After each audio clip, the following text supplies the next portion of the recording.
mentoring ini adalah organisasi pertama gitu, wadah pertama yang benar-benar aku kenal ketika aku diterima sebagai mahasiswa UPH. Susahnya adalah ketika mentinya ngilang terus nggak ada kabar. Jadi untuk yang terakhir nih kakak-kakak, saya sendiri mau tanya nih, apa pesan dari Kak Carol dan Kak Dimas sendiri untuk menti maupun mentor yang MEP UPH, bincang-bincang membawa pertumbuhan. Baik, shalom semuanya. Kembali lagi nih kita di podcast kita ini. Nah, sebelum itu saya memperkenalkan diri, saya sebagai host di sini, sebagai MC di acara podcast kali ini. Saya Gresel Simamora dari cohort 2019 Matematika. Nah, pasti teman-teman semua penasaran nih dengan dua narasumber kita di sini. Jadi ada Kak Carol Sari sebagai CM pada periode 2020-2021. Kak Carol ini 18 matematika. Sedangkan ada Kak Dimas Malehere dari 20 matematika sebagai menti untuk periode tahun 2020-2021. Tapi sebelum itu kita biar semangat ya nanti ya bincang-bincangnya. Jadi podcast UPH ini ada yel-yel Kak Dimas dan Kak Carol. Nah, ketika nanti saya bilang MEP UPH, jadi Kak Carol sama Kak Dimas tuh bilangnya bincang-bincang membawa pertumbuhan, gitu ya. Oke, bisa Kak Dimas, Kak Carol? Oke. Dimulai ya. MEP UPH. Bincang-bincang membawa pertumbuhan. Yeay, thank you Kak Carol dan Kak Dimas. Baik. Nah, tanpa berlama-lama lagi kita akan memulai ya bincang-bincang kita di sini. Tentunya sesuai dengan background dari kakak-kakak semua di sini nih. Pasti teman-teman juga sudah bisa baca ya, yaitu tentang mentoring. Mungkin bagi kita sebagai anak-anak UPH nih nggak asing lagi nih dengan kata mentoring tentunya. Nah, baik kita langsung saja dengan pertanyaan yang pertama ya. Nah, ini apa itu mentoring bagi kakak-kakak dan makna mentoring itu sendiri bagi kakak-kakak? Mungkin bisa dijawab oleh Kak Dimas terlebih dahulu nih Kak Dimas. Oke Kak, kalau menurutku mentoring itu sebagai salah satu wadah di mana kita tuh dibentuk supaya bisa menemukan jati diri sebagai mahasiswa Kristen PH gitu. Apalagi kita juga dipersiapkan menjadi calon guru Kristen. Nah, dari mentoring ini kita tuh dibentuk karakternya atau dibentuk perilakunya, terus dibentuk cara berpikirnya supaya kita tuh bisa menjadi bagaimana sebenarnya mahasiswa UPH itu hidup gitu. Nah, terus makna mentoring sendiri bagi aku itu sebagai keluarga pertama aku di UPH gitu. Karena menurutku mentoring ini adalah organisasi pertama gitu, wadah pertama yang benar-benar aku kenal ketika aku diterima sebagai mahasiswa UPH. Terima kasih Kak Dimas untuk jawabannya. Jadi Kak Dimas nih bisa dilihat ya bahwa mentoring ini sangat bermakna ya bagi Kak Dimas sendiri untuk mengawali perkuliahan di UPH sendiri, di mana tadi mentoring ini sebagai keluarga pertama ya yang dijumpai di UPH. Thank you ya Kak Dimas. Nah, sekarang kita mungkin bisa mempersilahkan Kak Carol ya untuk menjawab, di mana Kak Carol juga pernah menjadi menti, menjadi mentor, bahkan menjadi CM. Silahkan Kak Carol. Kalau kakak sih buat mentoring itu sebuah keluarga sih. Kalau kakak sih lebih ke keluarga sih, karena di dalam mentoring itu kakak merasa kakak bisa jadi diri kakak apa adanya gitu. Nggak entah itu kita mau berkeluh kesah, mau senang gitu, itu kita bisa semuanya tuh di mentoring tuh bisa gitu, kayak mau tapi nggak yang kadang-kadang juga sih kayak ngomongin orang gitu. Tapi ya kita juga berefleksi sama-sama gitu. Itu wadah untuk bertumbuh sih. Kayak kalau kakak ini kan kayak pertanyaan waktu kita mendaftarkan mentor CM kan juga ditanya kan, terus kakak tuh nulisnya kayak mentoring itu bagi kakak adalah sebuah keluarga dan tempat bertumbuh gitu. Karena di dalam mentoring itu kita saling mengasah, evaluasi, kita saling menegur gitu. Kalau kamu salah, kita bilang salah gitu. Dan itulah mentoring. Dan mentoring juga buat kakak itu teman seperjalanan sih, yang membuat kakak tuh kayak nggak merasa sendiri gitu.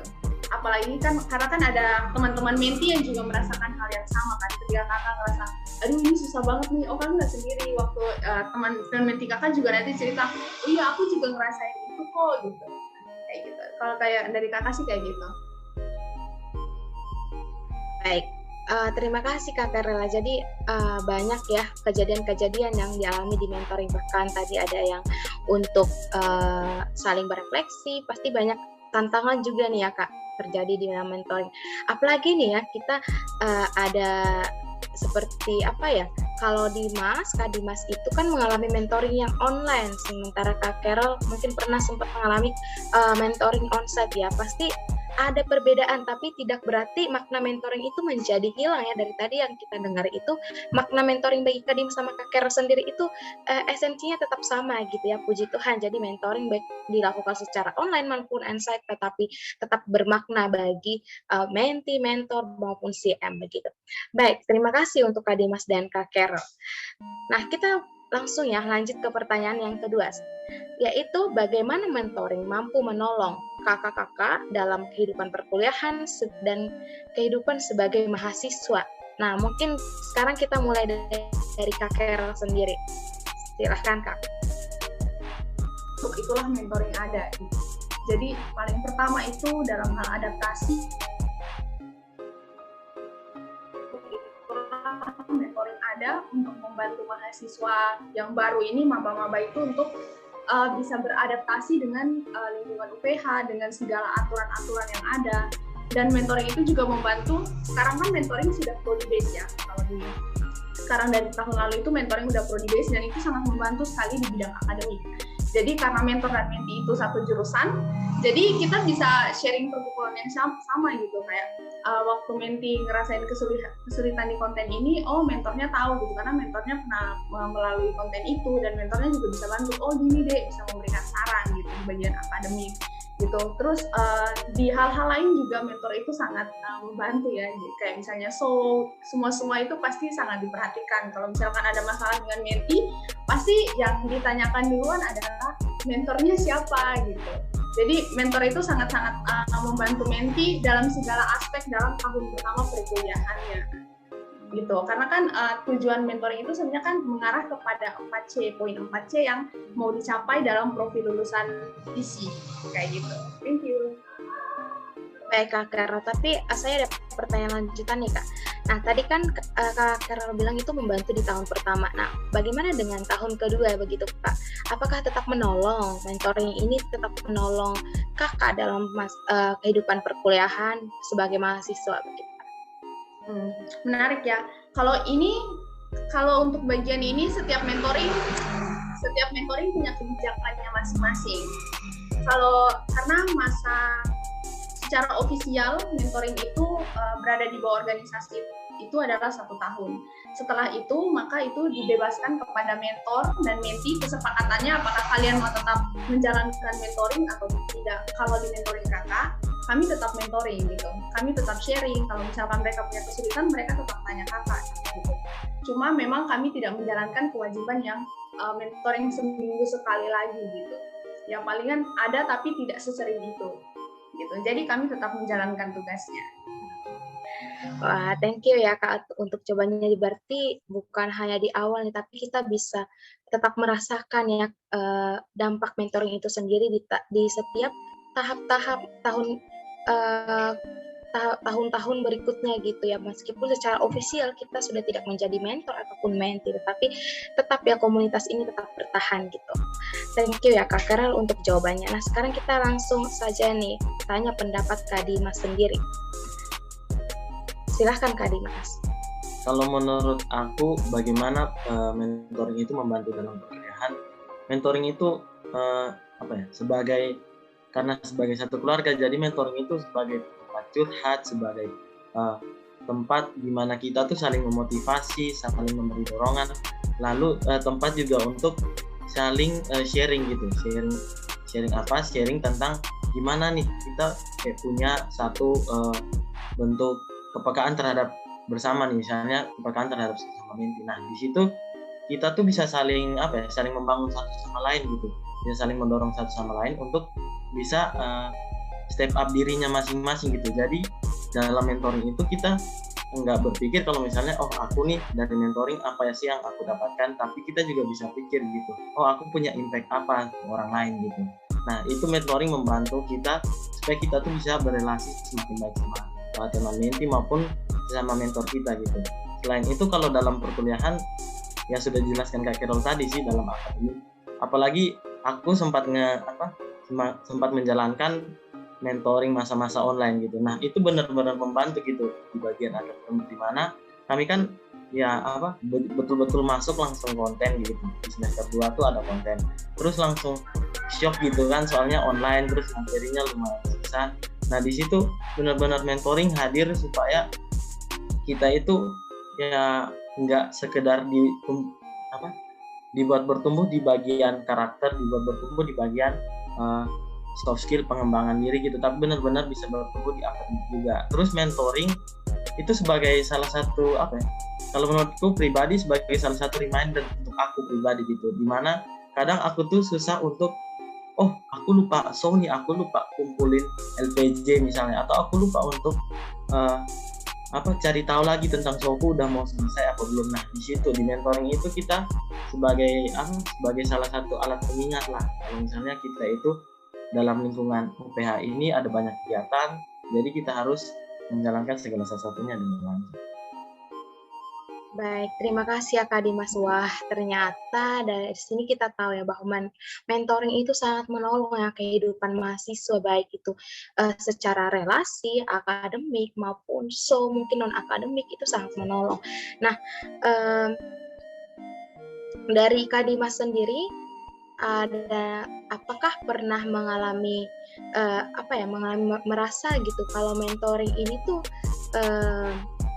sepertinya tidak berguna nih gitu, maksudnya tidak menolong saya gitu dalam situasi tertentu, aspek tertentu. Apakah Kak Dimas pernah seperti mengalami waktu Kak Dimas ada kendala tapi meminta tolong ke mentoring tapi tidak ada respon begitu? Apa pernah mengalami hal tersebut dan apa respon Kak Dimas sendiri? Untuk pertanyaan tersebut, masalah yang dihadapi itu sejauh ini selalu komunikasi sama mentor gitu. Nah, dan dari mentor pun akhirnya masalah tersebut bisa selesai gitu. Soalnya kan waktu itu pernah sedikit pengalaman nih, pernah ada masalah di bagian administrasi lah, dan itu di awal-awal ketika masuk UPH gitu. Nah, di situ nggak tahu mau ngobrol sama siapa, mau tanya sama siapa. Nah, disitulah betul-betul merasa kalau mentoring itu membantu gitu. Setelah itu sepanjang perkuliahan pun dari semester 1, semester 2 sampai sekarang itu benar-benar mentoring sebagai nggak ada masalah yang terselesaikan melalui mentoring gitu. Mentoring selalu bisa membantu supaya masalah-masalah baik pribadi maupun bersama itu bisa selesai. Nah, terima kasih Kak Dimas untuk jawabannya. Berarti dari mentoring ini sendiri kita dapat melihat ya bahwa melalui konflik-konflik yang terjadi itu sekalipun, tapi mentoring tetap dapat menolong kita di berbagai situasi kita ya sebagai mahasiswa di kehidupan perkuliahan begitu. Kita langsung lanjut ya ke pertanyaan yang ketiga. Apa saja suka duka yang kakak alami di mentoring ya, khususnya mentoring online, karena kita tahu ya online ini banyak ya kendala yang kita alami. Mungkin kita bisa mulai dari Kak Carol. Kalau dari kakak sendiri sih suka dukanya ya, waktu itu kan kakak sempat ya ngalamin sama menti-menti kakak itu setengah jalannya offline, setengah jalannya tuh online gitu. Dan kalau di online tuh susahnya waktu itu yang kakak ngerasain tuh kayak nyari topik pembicaraan sih. Sebenarnya waktu offline juga, cuma nggak terlalu gitu. Kayak pasti ada aja gitu bahan-bahan yang diceritain. Lebih mudah untuk kita trigger biar mereka tuh bisa cerita gitu. Cuma kalau online tuh kayak lebih susah gitu. Dan kalau dari perspektif CM ya, waktu itu kakak jadi CM waktu online itu, susahnya adalah ketika mentinya ngilang terus nggak ada kabar. Terus kami nggak tahu mau ngubungnya kayak gimana. Itu kayak oh my god, terus gimana dong? Itu kayak, tapi ya itulah akhirnya kan ya kita belajar kan, apalagi kan waktu itu kayak waktu CM tuh pertama kali kan jadi online gitu, sistem online yang benar-benar online gitu, full online. Jadi kayak kalau ngadapin kayak gitu ya udah gitu ya, gimana caranya kita cari solusi bareng-bareng gitu. Terus kalau itu dukanya ya palingan berkaitan dengan jaringan. Jadi mentoring gitu yang gimana ya dalam hal membantu kita dalam segala aspek dalam perkuliahan gitu, akademik, show dan lain-lain. Jadi pengingat ya, karena bahkan kan kayak kami waktu itu CM kayak dimasukin di grup angkatannya menti-menti biar kami juga bisa lihat apa aja gitu, kalau misalkan nama mereka di-tag-tagkan gitu, kita bantu ingetin ke mentor ke menti gitu-gitu, sampai segitunya gitu, karena kami nggak mau terjadi nggak mau lah terjadi apa-apa sama menti-menti gitu kan, membantu sebisa mungkin gitu, kayak gitu sih. Thank you. Berarti untuk dukanya tadi itu kendala-kendala teknis ya Kak, kalau tiba-tiba hilang ya, kayak serasa di ghosting ya Kak. Jadi juga kayak tadi ada kendala-kendala masalah internal mungkin ya. Kalau untuk sukanya mungkin bisa dijelaskan lebih detail lagi Kak. Untuk khususnya online ya, apa bedanya, kayak mungkin onsite itu sukanya ya bisa menghabiskan waktu, misalnya jalan-jalan ya. Nah kalau online tuh sukanya tuh sebenarnya apa gitu yang kita dapat dari mentoring ini? Oke. Kalau mungkin ini sih ada satu hal yang menarik kan. Ini jadi lebih kreatif kali ya, lebih kreatif, explore hal-hal yang bisa dilakuin bareng-bareng gitu, kayak apa ya mentoring kita ngapainnya gitu. Jadi lebih akhirnya punya pengalaman baru gitu sama menti-menti dan untuk diri sendiri gitu. Kayak misalnya kayak gathering CM terus kayak disuruh buat video-video gitu kan, kayak itu muncul ide-ide menarik gitu kan, kayak wow gila keren banget kan. Waktu mereka buat video-video itu kan pasti ada diskusi dalam kelompok mentoring mereka gitu kan, gimana mereka bisa menemukan ide, dan itu jadi satu pengalaman yang menarik banget sih. Itu sukanya sih, dan gimana mereka dibantu juga kayak tadi kata kakak dalam segala aspek di perkuliahan mereka kayak gitu. Baik Kak, sangat menarik ya, apalagi online. Memang ya saya juga merasakan ya Kak, sebagai banyak tugas yang buat take video itu kita semakin kreatif memang ya untuk memakai platform atau aplikasi-aplikasi online yang sekarang ini. Jadi melalui mentoring juga kita bisa nih menemukan ya kreativitas kita masing-masing gitu. Nah, terima kasih Kak Kerele untuk jawabannya. Nah, mungkin kita bisa beralih ke Kak Dimas sendiri. Apa saja suka dan duka yang Kakak alami selama di mentoring? Oke, kalau aku kan mentoringnya full online, jadi agak beda gitu sama Kak Kerele. Nah, begitu masuk mentoring online itu, sukanya itu yang pertama kita tuh cukup di dalam kamar gitu, cukup dengan suasana yang kondusif udah bisa ikut mentoring gitu, tinggal kita fokus ke mentoringnya gitu. Selain itu mentoring itu kalau menurutku pribadi sukanya itu jadi hal yang ditunggu-tunggu gitu di tiap minggu. Awal-awal mungkin ngerasa aduh ada mentoring, kegiatan mentoring gitu, tapi lama-kelamaan makin kayak aduh kayaknya aku butuh mentoring nih, kapan sih mentoring gitu. Nah dari situ semakin kayak ngerasa walaupun online tapi kita tuh benar-benar bersatukan gitu.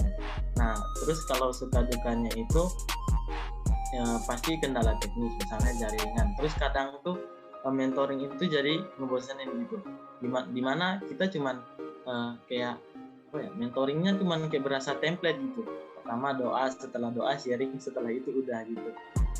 Minggu depannya gitu lagi, ke depannya gitu lagi. Nah di situ kita, kalau aku memposisikan diri sebagai menti itu kadang membosenin, tapi kadang mengasihkan juga gimana sharingnya itu benar-benar membangun gitu.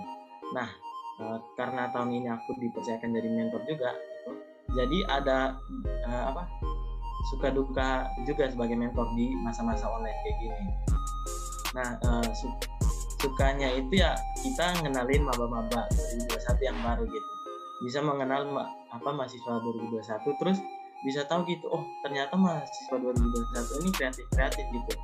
Nah, suka dukanya itu kita tuh kalau mentoring online karena kita bertemu secara virtual, jadi kurang bisa menjangkau menti-menti secara pribadi gitu, kurang bisa menjangkau mereka secara mendalam gitu, apakah perilaku mereka gitu atau masalah-masalah internal dalam diri mereka yang mungkin sukar mereka ungkapkan di mentoring secara bersama gitu.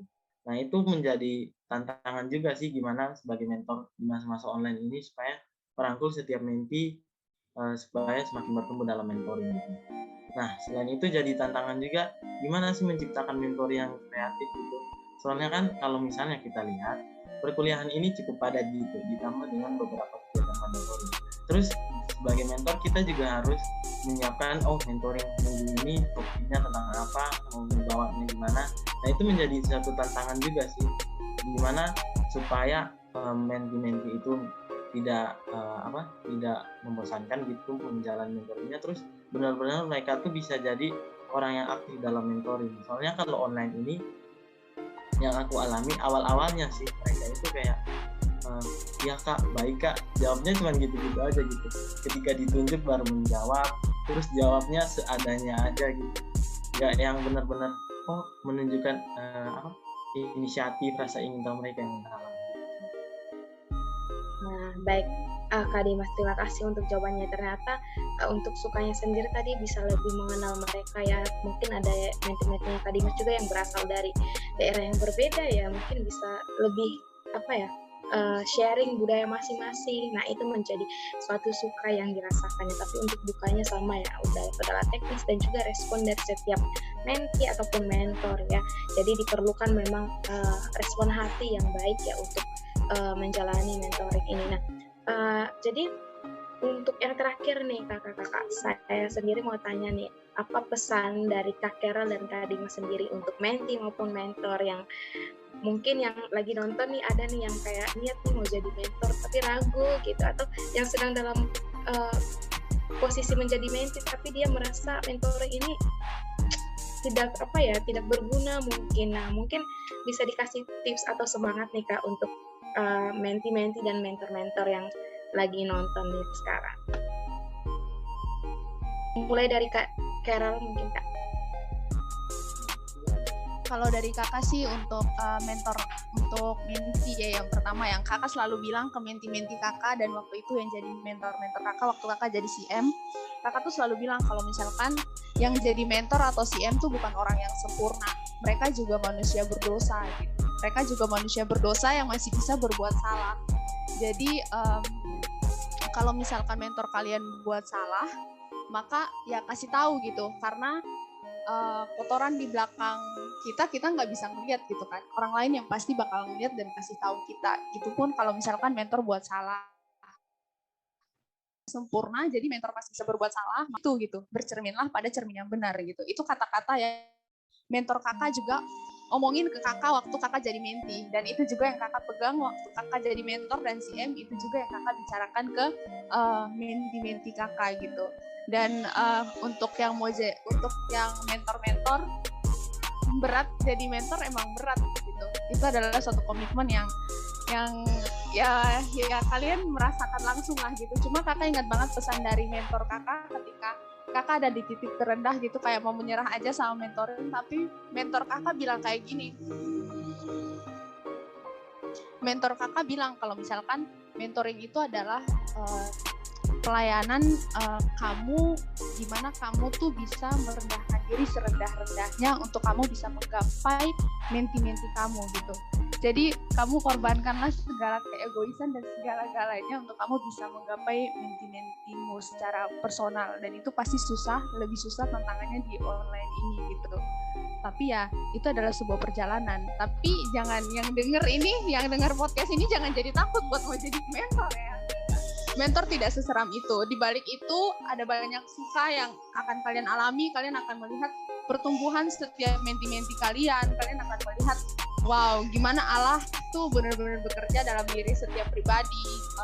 Keunikan mereka itu adalah itu satu sukacita yang sangat besar ketika kalian bisa lihat sampai ketika kalian ada sampai di titik akhir dan kalian lihat kembali, wow, itu luar biasa banget gitu. Itu aja dari kakak. Thank you. Thank you Kak Carol. Jadi semangat ya untuk mau jadi yang mungkin teman-teman di sini yang lagi nonton yang mau jadi mentor ya. Tetap semangat. Nah untuk Kak Dimas sendiri mungkin Kak Dimas ada kasih semangat nih buat yang lagi di posisi mentee sekarang, mungkin lagi ada banyak pergumulan dengan mentoring. Oke, kalau pesan dari aku untuk mentee itu tetap semangat, karena kalian udah sampai di titik ini bukan untuk kalian menyerah gitu, tapi untuk semakin kedepannya semakin bisa mempertahankan apa yang kalian udah ambil gitu. Nah, tetap semangat terus. Kalau misalnya ada masalah pun jangan ragu untuk menceritakan ke mentor kalian gitu, karena mentor kalian adalah orang-orang yang dipakai Tuhan untuk benar-benar bisa menjadi kakak, bisa menjadi saudara terdekat kalian di UPH saat ini gitu. Dan untuk teman-teman mentor ataupun kakak-kakak CM gitu, itu tetap semangat, karena ya pasti tanggung jawabnya besar, tapi itulah melayani gitu, melayani dengan sepenuh hati. Baik, terima kasih Kak Dimas ya. Jadi kita sudah mendengarkan nih dari tadi ya, apa saja manfaat mentoring, bagaimana mentoring itu menolong kehidupan kita sebagai mahasiswa, dan juga apa suka duka yang dialami mungkin yang terjadi selama mentoring, dan juga yang saya simpulkan sendiri ya untuk bincang-bincang kali ini. Jadi baik kita sebagai mentee maupun sebagai mentor itu kita harus benar-benar mempunyai respon hati yang benar ya, respon hati yang melayani. Bagaimana kita melayani kepada mentor dan teman mentee, atau melayani kepada mentee, kepada kakak CM dan sebagainya. Dan kita ingat ya, kita harus melakukannya semua untuk kemuliaan Tuhan tentunya ya. Dan memang banyak kendala yang kita alami, tapi bukan berarti seperti kata Kak Dimas tadi itu jalan kita untuk menyerah, namun kita bisa lebih berjuang lagi. Nah, tak terasa ya, jadi saking serunya pembicaraan kita jadi nggak terasa nih, ternyata sudah berada di akhir dari podcast kita ini. Nah, terima kasih ya saya ucapkan untuk kedua narasumber yang sangat luar biasa, dan juga memiliki respon hati yang benar ya untuk melayani di dalam mentoring. Terima kasih untuk Kak Carol, terima kasih untuk Kak Dimas, dan untuk teman-teman semua yang menonton saat ini, tetap semangat. Baik yang mau jadi mentor atau jadi CM, tetap semangat ya, jangan menyerah. Saya Graciela, pamit undur diri. Sampai jumpa di podcast selanjutnya, tentunya dengan topik-topik yang gak kalah menarik. Shalom.